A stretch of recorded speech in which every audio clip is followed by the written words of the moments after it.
കേരളത്തിൽ പുതിയ മന്ത്രിസഭ സത്യപ്രതിജ്ഞ ചെയ്ത് അധികാരം ഉറപ്പിച്ചതിന് പിന്നാലെ രാഷ്ട്രീയ പോരാട്ടങ്ങൾ പുതിയ തലത്തിലേക്ക് നീങ്ങുകയാണ്. ബിജെപിയുടെ ഈ പുതിയ രാഷ്ട്രീയ നീക്കം ബിജെപി ഭരണപക്ഷത്തെ വികസന ജനക്ഷേമ വാഗ്ദാനങ്ങൾ മുൻനിർത്തിയാണ് പ്രതിരോധിക്കാൻ ലക്ഷ്യമിടുന്നത്. തിരഞ്ഞെടുപ്പ് കാലത്ത് UDF മുന്നോട്ട് വെച്ച ആനുകൂല്യങ്ങളും വികസന പദ്ധതികളും നടപ്പിലാക്കാൻ വലിയ സാമ്പത്തിക ബാധ്യത സംസ്ഥാന ഖജനാവിനുമേൽ വരുമെന്നാണ് രാഷ്ട്രീയ നിരീക്ഷകർ വിലയിരുത്തുന്നതാണ്.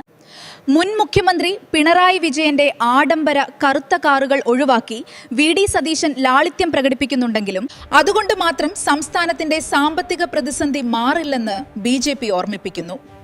ജനങ്ങൾക്ക് നൽകിയ ഉറപ്പുകൾ പാലിക്കുന്നതിൽ പുതിയ സർക്കാർ പരാജയപ്പെട്ടാൽ അത് വലിയ ജനകീയ പ്രക്ഷോഭങ്ങളായി തെരുവിലേക്ക് കൊണ്ടുവരാനാണ് രാജീവ് ചന്ദ്രശേഖർ ഉൾപ്പെടെയുള്ള BJP നേതൃത്വത്തിന്റെ തീരുമാനം.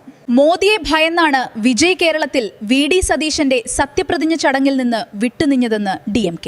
BJPയെ നയിക്കാൻ നിയമസഭാ കക്ഷി നേതാവായി V മുരളീധരൻ. UDF സർക്കാരിന് പൂർണ്ണ പിന്തുണ വാഗ്ദാനം ചെയ്ത് പ്രധാനമന്ത്രി നരേന്ദ്രമോദി.